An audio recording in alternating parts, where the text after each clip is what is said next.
आपको कोई आवाजें सुनाई दे रही? क्या मतलब है इसका?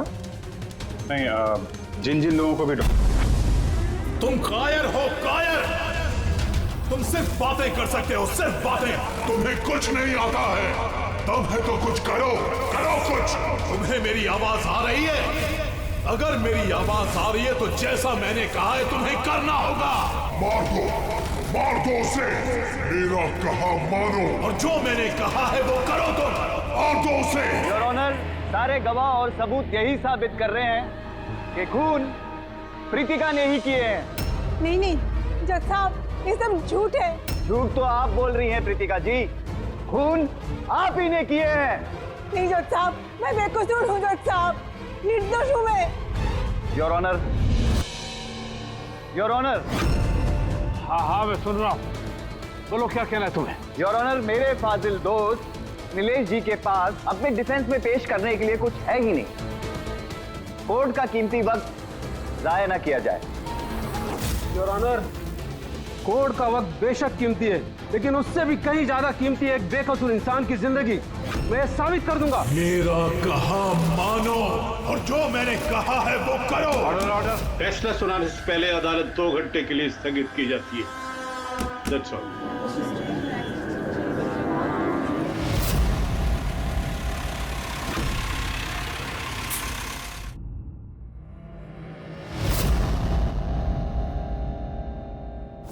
श्रीकांत, तुम्हें उसे मारना होगा। तुम कर सकते हो ये। उसे जिंदा रहने का कोई हक नहीं है। उसका मरना जरूरी है। मार दो श्रीकांत। इन लोगों का कहना है कि प्रीतिका यहाँ पर थी जब जज श्रीकांत यहाँ पर आए और उन्होंने उस पर गोली चलाई। उसके बाद वो यहाँ पर आकर खुद को गोली मार दी। उस वक्त मतलब जब ये सब हो रहा था, उस वक्त यहाँ पर जो लोग थे वो कहाँ है? वो लोग कोर्ट रूम में।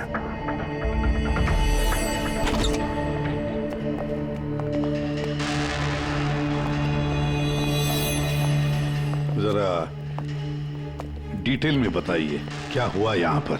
सर, एक केस की सुनवाई चल रही थी। जज श्रीकांत जी की हालत कुछ ठीक नहीं लग रही थी। उन्होंने 2 घंटे का रिसेशन लिया और अचानक चेंबर में आए और उन्होंने अपने आप को और प्रीतिका को गोली मार दी। लेकिन वो गन तो रखते ही नहीं थे। उनके पास गन कहाँ से आई? ये तो हमें भी नहीं पता सर कि गन आई कहाँ से, लेकिन गन उनके पास थी जरूर सर। तो गन का इंतजाम पहले से कर रखा था। लगता है जज साहब ने पूरी प्लानिंग की थी कृतिका का खून करने की। लगता तो ऐसे ही है। वैसे जज साहब की इस केस में कोई पर्सनल इन्वॉल्वमेंट थी? नहीं सर, ऐसा तो कुछ भी नहीं था। कृतिका के साथ कोई व्यक्तिगत दुश्मनी? जज साहब तो बहुत ही सुलझे हुए इंसान थे सर। केस के हर एक पहलू पर बहुत ही बारीकी से गौर करते थे सर। मुझे पिछले कई दिनों से लग रहा था कि कुछ ना कुछ गलत जरूर है उनके साथ। मैम, क्या जज साहब की तबीयत ठीक नहीं थी? वो तो मुझे नहीं पता, लेकिन वहाँ उनको कुछ अजीब अजीब सी आवाजें सुनाई दे रही थी। वो सब हम एक बार। आ जाइए श्रीकांत, खाना लगा रही हूँ।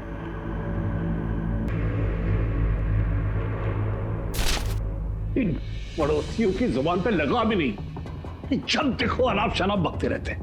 अरे क्या हुआ श्रीकांत, इतना क्यों चिढ़ रहे हो? पहले जाके इन पड़ोसियों का मुंह बंद करो। नहीं सुननी मुझे उनकी बकवास। कैसी बातें कर रहे हो श्रीकांत? पड़ोसी तो बेचारे पिछले 1 महीने से लंदन गए हुए, और उनकी आवाज यहाँ तक कैसे आ सकती है? कुछ भी बात कर रहे हो आप श्रीकांत। कौशल, पता नहीं श्रीकांत को क्या हो गया है, कुछ अजीब सा बिहेव कर रहे हैं। और पता है तुम्हें, उसे पड़ोसियों की आवाज सुनाई दे रही है, जबकि वो घर बंद है, वहां पे कोई नहीं है। किसे बता रही हो सब? किसे बता रही हो? और तुम क्या समझती हो? तुमसे झूठ बोल रहा हूं मैं? पूरा बात ऐसे नाटक बंद करो। बताओ, तुम लोगों ने इस घर में क्या छुपा रखा है? बताओ मुझे, बताओ। मैं सब जानता हूं, सब जानता हूं मैं। तुम मुझे पागल बनाने की कोशिश कर रही हो ना? हैं?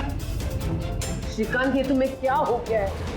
हाँ, अपनी हालत देखो क्या बना के रखी है।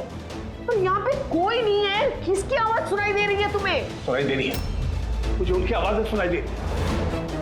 यही है, लेकिन मैं किसी की नहीं सुनूंगा, किसी की नहीं सुनूंगा। कहीं उन्हें कोई दिमागी बीमारी तो नहीं थी? नहीं सर, 15 अप्रैल तक तो ठीक थे, लेकिन हम रेड कैंडी हॉस्पिटल गए थे ना, उसके बाद ये सब कुछ होने लगा था उनके साथ। Red candy hospital? जी सर, इस हॉस्पिटल में चल के पता करते हैं कैसा क्या हुआ था वहां पे कि ये जज साहब अचानक ऐसा बर्ताव करने लगे। सर, इस केस में आखिर बचा ही क्या है? जिस आदमी ने खून किया उसी ने अपने आप को मार लिया। वही तो पता लगाना है ना फ्रेडी, वही तो पता लगाना है कि एक जज ने अपने सामने वाले आरोपी को गोली क्यों मार दी, खून क्यों किया, और तो और उसके बाद में अपने आप पर भी गोली चलाई। क्यों?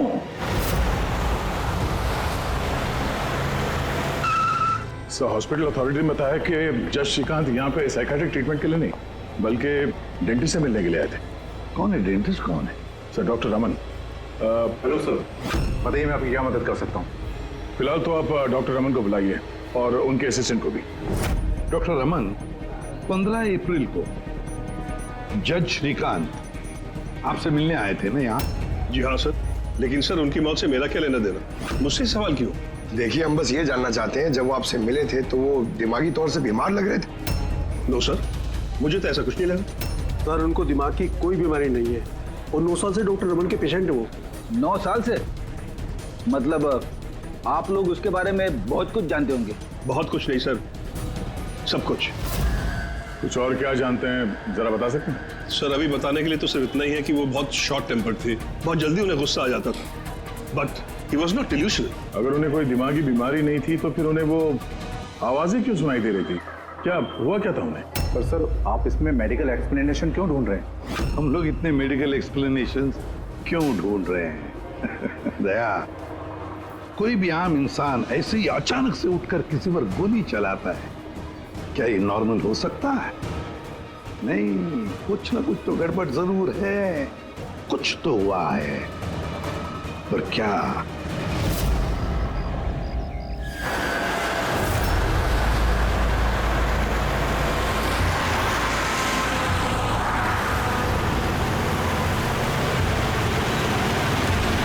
वीरेन, तुम बेकार की चिंता करते हो।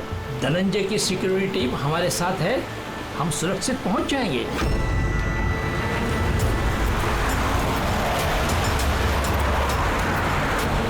वो बात तो ठीक है, लेकिन आपको धमकियां मिल रही हैं। देखो वीरेन, हमारे कामों में धमकियां मिलती रहती है और ऐसी धमकियों से मुझे डर नहीं लगता है। देखो, डर तो मुझे भी नहीं लग रहा, क्योंकि मुझे धनंजय और उसकी टीम पे पूरा भरोसा है।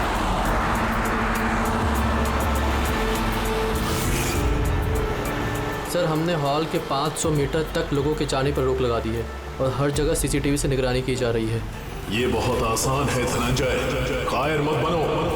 हम जानते हैं इस काम को तुम पूरा करोगे, वो भी अपने हाथों से। तुम सुन रहे हो ना धनंजय? तुम बुज़दिल नहीं हो, नहीं हो तुम बुज़दिल। कायर मत बनो, इस काम को तुम पूरा करोगे। सर, क्या बता रहे थे तुम ब्लॉक बी के अरेंजमेंट के बारे में? सर, मैं ब्लॉक बी के बारे में बात नहीं कर रहा था। सर, आप ठीक है ना?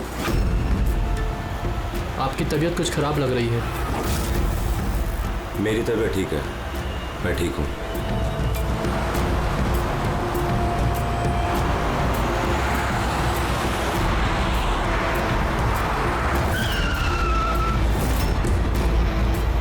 धनंजय, तुम्हें उसे मारना होगा। खत्म कर दो उसे, मार दो धनंजय, मार दो। गाड़ी रोको।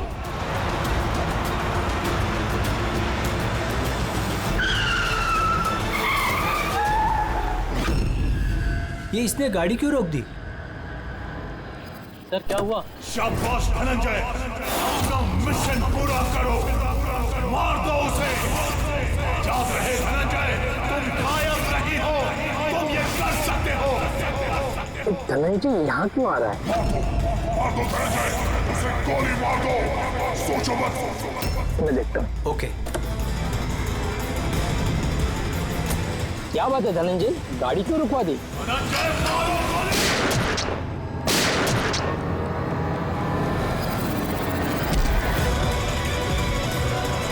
ओह माय गॉड!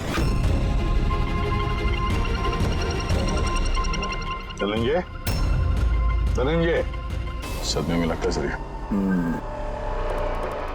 तुम लोग जा कर रहे थे? सर नेताजी की चिल्ड्रन फाउंडेशन की मीटिंग थी, वहाँ जा रहे थे। हमारी गाड़ी आगे थी और नेताजी की कार पीछे, और मैं धनंजय जी से नेताजी की सिक्योरिटी के बारे में बात कर रहा था, पर ये मेरी बातों में ध्यान नहीं दे रहे थे और कुछ खोए खोए से लग रहे थे सर। इनके चेहरे में एक अजीब सी बेचैनी थी। मैंने उनसे पूछा कि क्या हुआ, तो कुछ बहकी सी बातें करने लगे। सर जब श्रीकांत के साथ भी तो ऐसे ही हुआ था। कहीं ये दोनों केस एक जैसे तो नहीं है? और कोई साथ में था नेताजी के? वीरेन जी सर। वीरेन जी? जी सर। आप नेताजी के साथ थे ना? हाँ सर, मैं ही था। नेताजी ने आपको कुछ बताया इस धनंजय के बारे में? सर नेताजी हमेशा धनंजय की तारीफ किया करते थे। उनकी जान को खतरा था। अभी कुछ दिन पहले ही धनंजय ने उनकी जान बचाई थी। बड़ी अजीब बात है सर, कुछ दिन पहले जिस आदमी ने नेताजी की जान बचाई, आज उसी ने उनका खून कर दिया। एक गोली मारने के बाद धनंजय ने भागने की कोशिश की? नहीं सर, खुद को गोली मारने की कोशिश की थी। सब बड़ी मुश्किल से सिक्योरिटी वालों ने उन्हें रोका था सर। कमाल है सर, जज श्रीकांत ने खून करने के बाद अपने आप को गोली मार दी और इसने भी अपने आप को गोली मारने की कोशिश की। काम करते हैं, धनंजय को ब्यूरो ले चलते हैं, वहीं से उससे पूछताछ करेंगे। और फिर एक बात समझ में नहीं आ रही है दया, खून करने के बाद खूनी अपने आप को गोली मार लेता है, क्यों?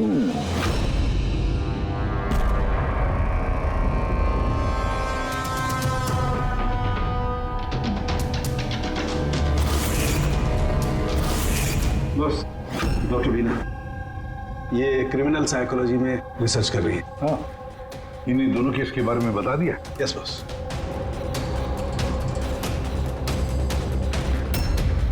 मेरा बेटा कहाँ है? मुझे उससे मिलना है। श्री नेताजी के सिक्योरिटी इंचार्ज धनंजय की माँ। उसे यहाँ क्यों लाए हो? देखिए, आपके बेटे ने नेताजी का खून किया है। जी नहीं, मेरा बेटा किसी की हत्या नहीं कर सकता। वो तो खुद बीमार है, उसकी दिमागी हालत ठीक नहीं है। क्या बीमारी है आपके बेटे को? पिछले कुछ दिनों से उसे कुछ आवाजें सुनाई देती है।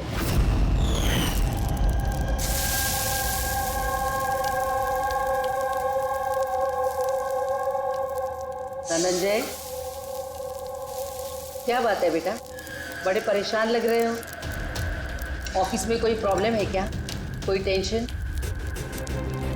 2 दिनों से तुम मेरे साथ भी ठीक से बात नहीं कर रहे हो। कोई तो है यहाँ। सुनो ना, मैं तुम्हारी फेवरेट सब्जी बना रही हूँ, पालक की। इस घर में कोई तो है जो मुझसे बात कर रहा है। अरे मैं ही तो बड़बड़ा रही हूँ, दूसरा कौन बात करेगा घर में? कोई तो है हमारे अलावा इस घर में जो मुझसे बात कर रहा है। माँ, कोई तो है इस घर में हमारे अलावा। माँ, मुझे अजीब सी आवाजें सुनाई दे रही हैं। कोई मुझसे बात कर रहा है। हम दोनों के सिवा कोई नहीं है बेटा घर में। कोई है जो मुझसे बातें कर। बंद हो गई आवाज, फिर से आ रही है। कोई तो है माँ। कोई नहीं है, कोई नहीं है। अरे कोई तो है माँ यहाँ पर। कोई नहीं है बेटा, तुम यहाँ आ जाओ। लगता है तुम्हारी तबीयत ठीक नहीं है, हमें डॉक्टर के पास जाना चाहिए। लेकिन ऐसा तो स्किज़ोफ्रेनिया में होता है। स्किज़ोफ्रेनिया? हाँ, जैसे कि आप सभी लोग जानते हैं कि स्किज़ोफ्रेनिया एक मानसिक बीमारी होती है। ऐसे में पेशेंट को बहुत सारी आवाजें सुनाई देती हैं, लोग ना होने के बावजूद भी दिखाई देते हैं, और पेशेंट अपने आप को मारने की कोशिश भी करता है। क्या आप मुझे बताएंगे कि इन दोनों पेशेंट की उम्र क्या थी? श्रीकांत जी की उम्र 50 साल और धनंजय 42 साल का। लेकिन इस उम्र में स्किज़ोफ्रेनिया नहीं होता। क्या मैं उनसे मिल सकती हूँ? मुझे पेशेंट से बात करनी है। हाँ बिल्कुल। पूर्वी,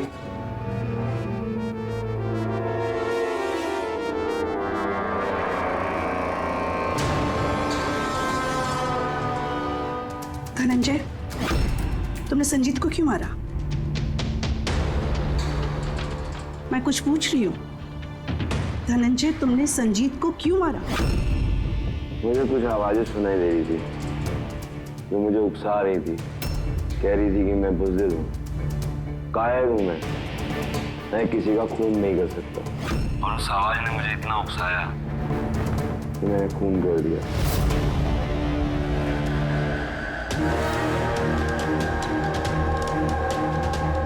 और ये तुम्हारा गाल? ये गाल क्यों सूजा हुआ है? मेरे दांत में इन्फेक्शन है। जज श्रीकांत, उनके दांत में भी इन्फेक्शन था सर? मेरे बेटे के भी दांत के इलाज के बाद ही उसकी तबीयत खराब रहने लगी। क्या? दांतों का इलाज करवाया, उसके बाद में तबीयत खराब हो गई? किस डेंटिस्ट के पास इलाज करवा रहा था वो? Doctor Raman, red candy hospital. Red candy hospital गए थे ना, उसके बाद ही ये सब कुछ होने लगा था उनके साथ। है ना बड़ा अजीब कोइंसिडेंस। धनंजय और श्रीकांत दोनों का भी दांत का प्रॉब्लम, दोनों का डेंटिस्ट भी एक, और ट्रीटमेंट के बाद दोनों की तबीयत भी बिगड़ जाती है। ये कैसा कोइंसिडेंस? गड़बड़ है, बहुत बड़ी गड़बड़ है। इस धनंजय और जज श्रीकांत के दांतों का एक्सरे निकलवाओ, पता तो चले सारा चक्कर है क्या।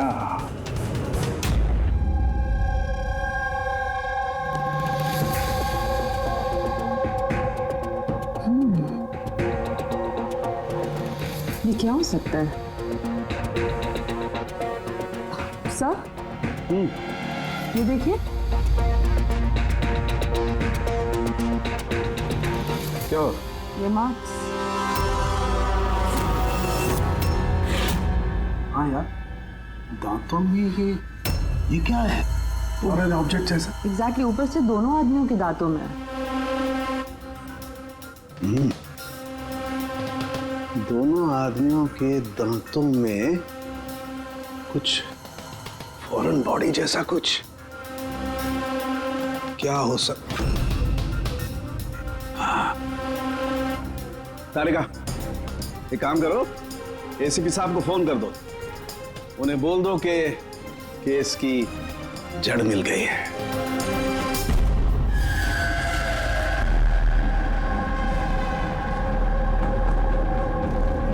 ये देखो बॉस, दोनों के दांतों में इस तरीके की चिप। ये तो बग है। हाँ, ये बग ही है। सर, ये तो जासूसी में इस्तेमाल होने वाला ट्रांसमीटर जैसा कुछ है। बॉस, इसके जरिए ही श्रीकांत और धनंजय को वो आवाजें सुनाई देती थी। तो ये चिप ट्रिगर का काम कर रही थी। इसी के जरिए वो उकसाने वाली आवाजें उनके कानों तक पहुंच रही थी और वो लोग किसी की जान तक लेने को मजबूर हो गए। मुझे तो लगता है ये काम डॉक्टर रमन का ही है। उन्होंने ही दांतों की ट्रीटमेंट की थी। पूछताछ करनी पड़ेगी डॉक्टर रमन से, और एक एक्सपर्ट को भी बुलाओ। ट्रांसमीटर के बारे में पूरी जानकारी लेते हैं उससे।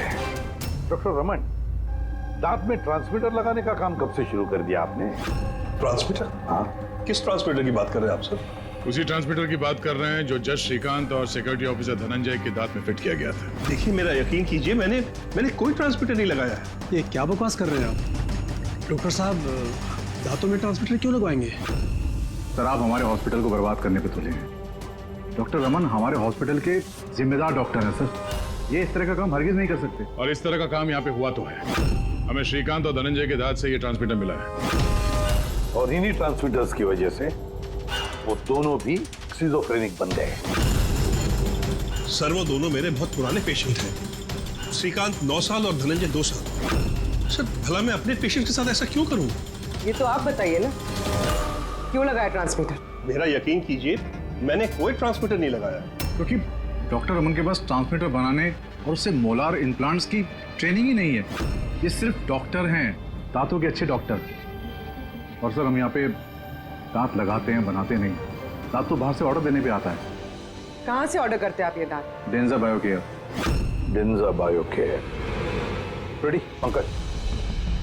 डॉक्टर रमन की चेम्बर्स अच्छी तरह से चेक करो, एक एक कोना छान मारो। और कितने लोगों के दांत इम्प्लांट किए हैं? जी लगभग 20 लोगों का। अच्छा, तो उन सभी लोगों के नाम और पता चाहिए हमें।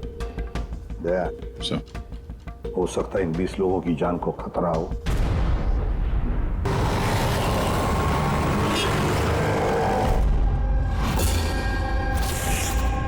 कुछ समझ में आ रहा है? हाँ सर, कुछ कुछ समझ में आ रहा है। यही कि ये ट्रांसमीटर जितना छोटा है उतना ही पावरफुल है। कितनी रेंज है इसकी? सर इसकी रेंज यही कोई 15 से 20 मीटर है। यानी अगर इस ट्रांसमीटर से किसी को कम्युनिकेट करना है तो उसे 15 से 20 मीटर के दायरे में रहना होगा। इसकी फ्रीक्वेंसी हम लोग ट्रैक कर सकते हैं? बिल्कुल ट्रैक कर सकते हैं, लेकिन उसके लिए हमें पहले ये जानना होगा कि ये ट्रांसमीटर कितने हर्ट्ज पे काम करता है। तो पता लगाओ कितने हर्ट्ज पे काम करता है ये, क्योंकि फ्रीक्वेंसी हमारे लिए बहुत जरूरी है। जहां पर ये फ्रीक्वेंसी एक्टिव होगी वहीं पर हमारा खोज ही होगा। ठीक है सर, आप थोड़ा सा वक्त दे दीजिए, मैं जल्दी पता लगाने की कोशिश करता हूँ। ठीक है। ये कहानी आके रुक जाती डॉक्टर रमन के नाम पर। सारा का सारा शक डॉक्टर रमन पे ही है। लेकिन सर वो अपने पुराने पेशेंट का खून क्यों करेगा? हाँ सर, हॉस्पिटल एडमिनिस्ट्रेटर बता रहा था कि ऐसा ट्रांसमीटर बनाने की काबिलियत डॉक्टर रमन में नहीं है। तो शक के घेरे में तो ये कविता और वीरेन भी है। हो सकता है इनमें से किसी ने मारा। हो सकता है, बिल्कुल हो सकता है, लेकिन ये जो भी है वो 15 और 20 मीटर के दायरे में ही काम कर रहा है। जो 20 लोगों के बारे में क्या पता चला? नहीं सर, उनका आपस में कोई कनेक्शन नहीं है। यहाँ तक कि श्रीकांत और धनंजय ये भी एक दूसरे को नहीं जानते थे। फिर भी अभी उन 20 लोगों से जाकर मिलो, उनसे पूछो क्या उनके साथ भी वैसे हो रहा था जैसे धनंजय और श्रीकांत के साथ हो रहा था क्या? और एक बात, लॉर्ड चेम्बर और चेंबूर, पता लगा वहां पर कितने सेलफोन एक्टिव थे उस खून के दौरान। और देख, उस दांत बनाने वाले कंपनी में जाकर पूछताछ करो, देखो कौन हो सकता है जो दांत में ट्रांसमीटर फिट कर सकता है।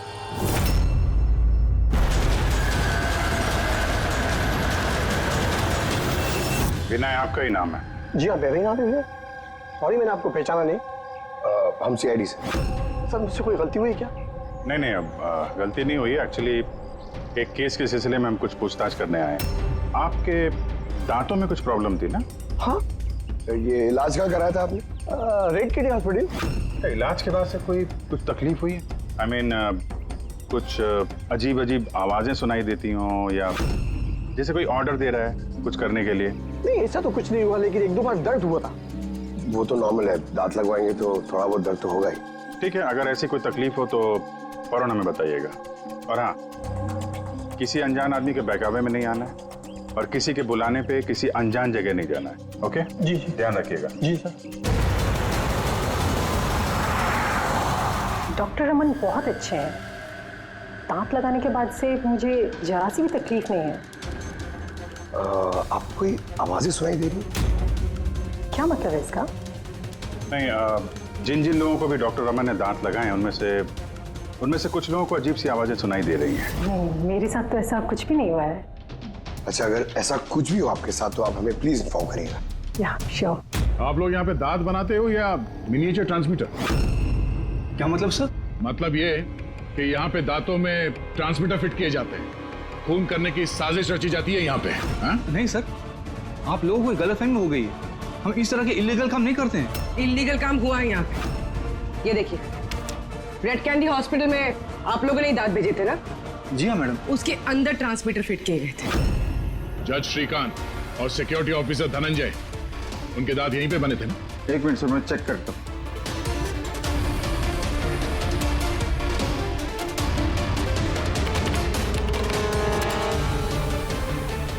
हाँ सर, दांत तो यही बने हैं, लेकिन अगर वो हमारी एम्प्लॉय रूपाली होती जिसने ये दांत बनाए हैं तो सच्चाई पता चल जाती। कहाँ है आपकी वो एम्प्लॉय रूपाली? वो तो कल रात गुजर गई। कैसे गुजर गई?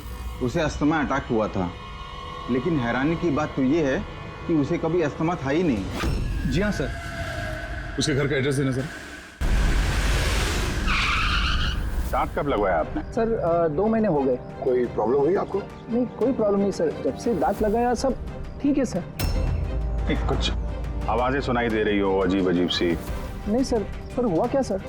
देखिए, रेड कैंडी हॉस्पिटल में जितने लोगों ने भी ट्रीटमेंट कराया उन्हें कुछ प्रॉब्लम्स हो रही हैं और उनमें से 2 जन की तो मौत भी हो चुकी है। सर मैं मरना नहीं चाहता सर। नहीं, आप घबराइए मत, ऐसा कुछ नहीं है। आपको कभी भी ऐसी कोई प्रॉब्लम हो कि कुछ अजीब सी आवाजें सुनाई दे रही हो या फिर कोई ऐसा आदमी दिख रहा हो जो है नहीं, मतलब दूसरे बोल रहे हैं कि किससे बात कर रहे हो, तो अगर ऐसा कभी हो तो फौरन हमें कांटेक्ट करिएगा। और कितने लोग बचे पंकज? सर चेक करने के लिए और 5 लोग बचे हैं सर। 5 को भी जल्दी से जल्दी चेक करना होगा। क्या पता उस हत्यारे का अगला निशाना इन्हीं में से कोई हो। हाँ सर।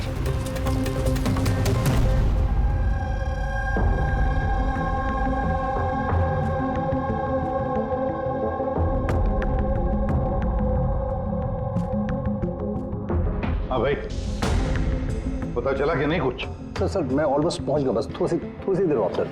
सर हाँ फ्रेंड, जज श्रीकांत और संजीत का संबंध है सर। अच्छा, कैसा संबंध है? सर ये केस फाइल देखिए। 2009 में एक डॉक्टर रिसर्च कर रहे थे, लेकिन उसकी ग्रांट नेताजी संजीत ने कैंसिल कर दी। और इस डॉक्टर का प्रैक्टिस करने का लाइसेंस कैंसिल किया नेताजी संजीत ने और उसे सजा सुनवाई जज श्रीकांत ने। नाम है डॉक्टर ललित। सर ये डॉक्टर ललित है कौन? पता लगाना पड़ेगा ये डॉक्टर ललित है कौन और किस बात पर रिसर्च कर रहा था। तो आपकी बेटी ने टूथ इम्प्लांट करवाया था? हाँ, अभी 2 दिन पहले ही कराया था इम्प्लांट रेड कैंडी हॉस्पिटल से। सर जिस दिन से टूथ इम्प्लांट करवाया है अजीब अजीब बातें करती है और बहुत डरी हुई भी है। मॉम क्या हुआ, कुछ चाहिए? कोई आया क्या घर में? कोई भी तो नहीं। नहीं मॉम, कोई तो है घर में। मैं हूँ, तुम हो और पापा तो हांगकांग में है और कोई आएगा तो बेल बजाएगा ना। बेल भी तो नहीं बजी है। पता नहीं मॉम क्या हो रहा है, जब से सोकर उठी हूँ ऐसा लग रहा है कि घर में कोई है और मेरे बारे में अजीब अजीब सी बातें कर रहे हैं मुझसे। समझ में नहीं आ रहा है। मेरी तबीयत तो ठीक है। कोई सपना देखा क्या? नहीं मॉम, कोई सपना नहीं देखा। लगता है मेरे कान बज रहे हैं। मॉम प्लीज एक काम करो, मुझे 1 कप चाय दे दो मेरे रूम में, मेरा सर घूम रहा है। तो अभी जिया कहाँ है? उसे मैंने साइकियाट्रिस्ट के पास भेजा है, बैंड्रा। देखिए आप उस साइकियाट्रिस्ट का एड्रेस दीजिए, हमारा अभी उससे मिलना बहुत जरूरी है। नंबर ले लो। जिया, आज तुम्हें वो काम खत्म करना है। तुम्हें उसे किसी भी हालत में मारना है। जिंदा मत छोड़ना उसे, मार दो उसे। आज उसका अंत होना ही चाहिए।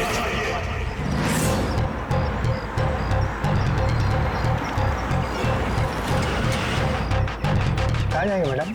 जेके मार्केट। उसे कहो तुम्हें जेके मार्केट जाना है। मैंने कहा मैडम कहाँ जाएंगे? जेके मार्केट। जी बैठिए।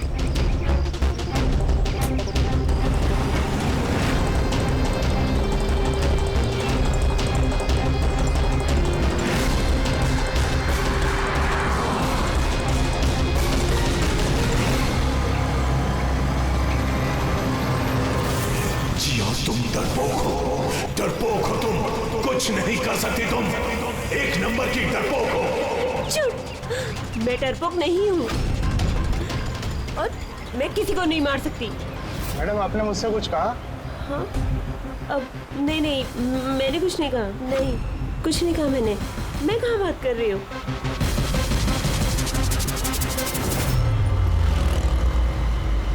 जिया, तुम्हें उसे मारना होगा। तुम उसे जिंदा नहीं छोड़ सकती, तुम्हें उसे मारना होगा जिया, मारना होगा तुम्हें। नहीं, मैं किसी का खून नहीं करूंगी, किसी का भी नहीं। अरे भैया, गाड़ी क्यों रोक दी? मैडम गाड़ी आगे नहीं जाएगी। क्यों नहीं जाएगी? मैंने कहा ना मैडम, गाड़ी आगे नहीं जाएगी। अगर ले जाना ही नहीं था तो बैठाया क्यों? मैडम आप उतरती है या मैं गाड़ी से उतर जाऊं?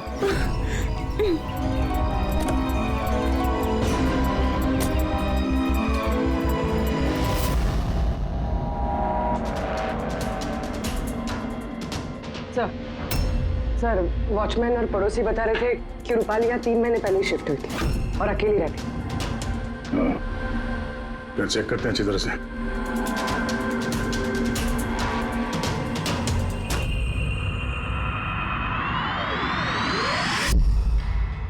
ये क्या है?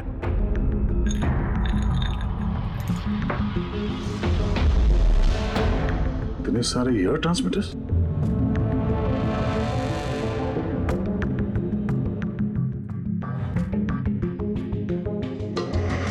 ये डॉक्टर रमन की पेशेंट्स की पूरी डिटेल्स भी है इसमें। ये देखो। सर ये जिया तो वही है जिसके बारे में अभिजीत सर ने हमें बताया था। सर ये रूपाली, ये कहीं किसी की कठपुतली तो नहीं थे? हो सकता है, शायद खुनी को पता चल गया होगा कि हम लोग रूपाली तक पहुंच जाएंगे, इसलिए मार दिया उसे।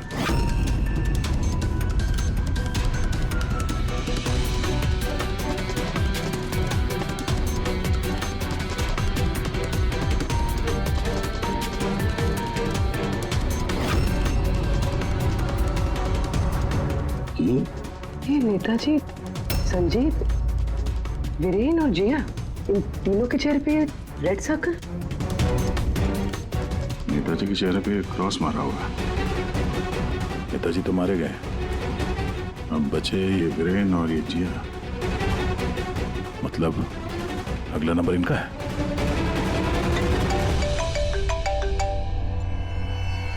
हाँ जी, ये जिया साइकेट्रिस्ट से मिलने के लिए गई थी, लेकिन वहां पहुंची ही नहीं है। अच्छा, हमें यहाँ रूपाली के घर में एक तस्वीर मिली है जिसमें नेताजी, संजीत, वीरेन और जिया है।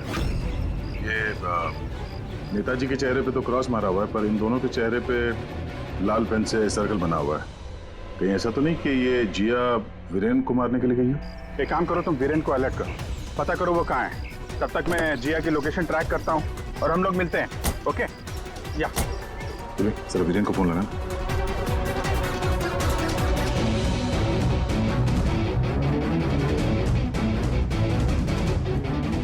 सर वीरेन का फोन तो बंद है।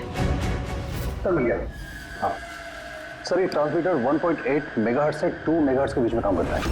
ग्रेट, 1.8 मेगाहर्ट्ज से 2 मेगाहर्ट्ज पर। हाँ सर। दया, मेरी बात ध्यान से सुन लो। हाँ, पहले तो फ्रेडी ने कमाल कर दिया है। हाँ, रिसर्च करके ऐसा नाम निकाला है जिसका कनेक्शन इस नेताजी संजीत और जज श्रीकांत के साथ है। उस आदमी का नाम है डॉक्टर ललित। हाँ, डॉक्टर ललित। यस, मुझे तो ये डॉक्टर ललित ही बहुत गड़बड़ लग रहा है दया। मुझे तो उसी पे शक होने लगा है, क्योंकि डॉक्टर ललित का कुछ साल पहले इस नेताजी संजीत ने प्रैक्टिस करने का लाइसेंस कैंसिल कर दिया था, और फिर इस डॉक्टर ललित को जज श्रीकांत ने सजा सुनवाई। और हुआ क्या? पहले खून हुआ जज श्रीकांत का, और फिर उसके बाद में नेताजी संजीत मारा गया। ये खून कौन कर सकता है? ये डॉक्टर ललित ही कर सकता है। उसी का कनेक्शन है इन दोनों के साथ। बस अब डॉक्टर ललित जिस फ्रीक्वेंसी पर ऑपरेट करता है वो फ्रीक्वेंसी भी पता चल गई। हाँ, टेक्नो एक्सपर्ट ने ये बता दिया है, 1.8 मेगाहर्ट्ज से लेके 2 मेगाहर्ट्ज तक। बस अब इस फ्रीक्वेंसी पर हम टैप करेंगे डॉक्टर ललित को, पता चलेगा ये डॉक्टर ललित किस किस से बात करता है और क्या बातें करता है। और दया, ये रेडियो फ्रीक्वेंसी 1.8 मेगाहर्ट्ज से 2 मेगाहर्ट्ज हमारे सारे पुलिस स्टेशन और रेडियो वैन्स को बता दो। अब देखते हैं कब तक भागता है ये डॉक्टर ललित।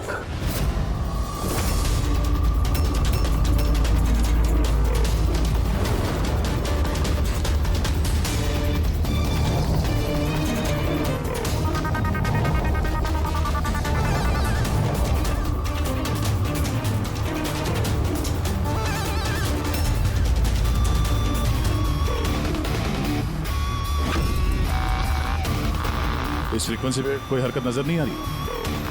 जब भी बोलेगा पकड़ा जाएगा। पूरी मुंबई इस फ्रीक्वेंसी को हर 5 किलोमीटर में ट्रैक कर रही है। अगर जिया वीरेन को मारने निकली है तो वो खूनी 1.8 या 2 पे जरूर आएगा।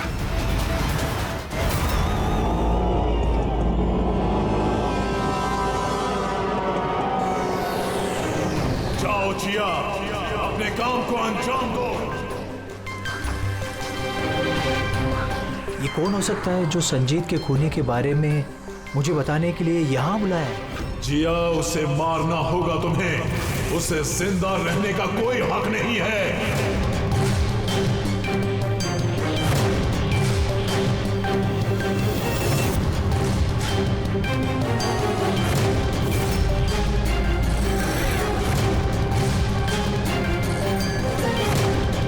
ज्यादा सोचो मत, मार दो जिया, उसे मार दो। उसे जिंदा रहने का कोई हक नहीं है। उसकी तरफ देखो, पहचानो उसे, वो तुम्हारे सामने है। Kill him। उसे जिंदा रहने का कोई हक नहीं। उसी की आवाज है, फ्रीक्वेंसी लोकेट करो। देखो, अपनी बैग से गन निकालो।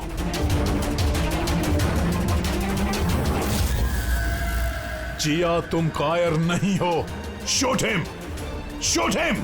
लोकेशन क्या बता रहा है? सर, जेडी मार्केट मरोल दिखा रहा है।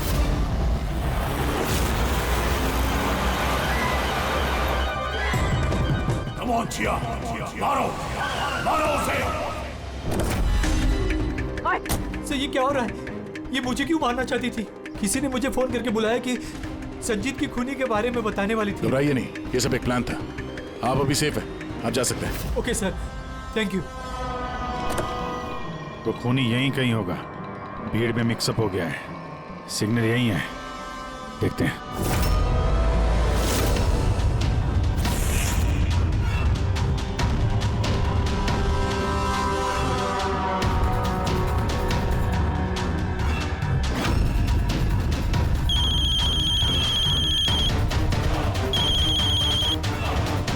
हेलो, अभिजीत बोल रहा हूँ। कभी हमसे भी मिल लिया करो। अरे इधर उधर क्या देख रहा है? मेरे पीछे हो। डॉक्टर ललित।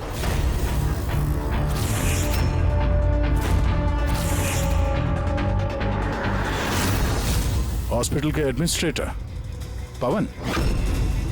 मुजरिम चाहे कितने भी नाम बदल ले, चाहे कितने भी भेस बदल ले, एक ना एक दिन शिकंजे में फंस ही जाता है। क्यों? चलो।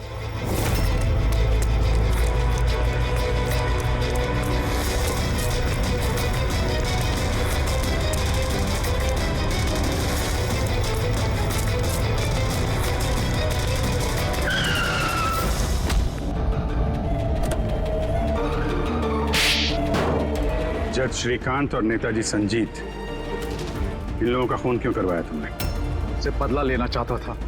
बदला? लोगों ने मेरी जिंदगी बर्बाद कर दी थी। कैसा बदला? मैं एक होनहार डॉक्टर हूँ। मैं स्किज़ोफ्रेनिया नाम की बीमारी पर उसके ट्रीटमेंट के लिए एक्सपेरिमेंट कर रहा था, वो भी वर्थलेस लोगों पर। मेरी असिस्टेंट जिया ने एचओडी वीरेन को कंप्लेन कर दी और एचओडी वीरेन ने नेताजी संजीत से मेरी ऑफिशियल कंप्लेंट कर दी। और नेताजी संजीत ने तुम्हारा ये एक्सपेरिमेंट रुकवा दिया? हाँ, मेरा प्रोजेक्ट बीच में रुक गया। तो फिर जेल किस लिए गए थे तुम?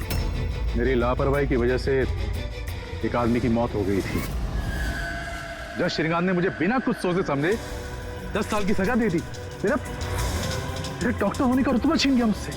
तो इन लोगों को मार के अपना खोया हुआ रुतबा हासिल कर रहे थे तुम। रमन और रूपाली, इन दोनों का क्या इन्वॉल्वमेंट था? जेल से बाहर आने के बाद मैंने अपने दुश्मनों को ट्रैक करना शुरू कर दिया। मैं उनके अंदर एक डिवाइस फिट करना चाहता था जिससे उनको कुछ पता ना लगे।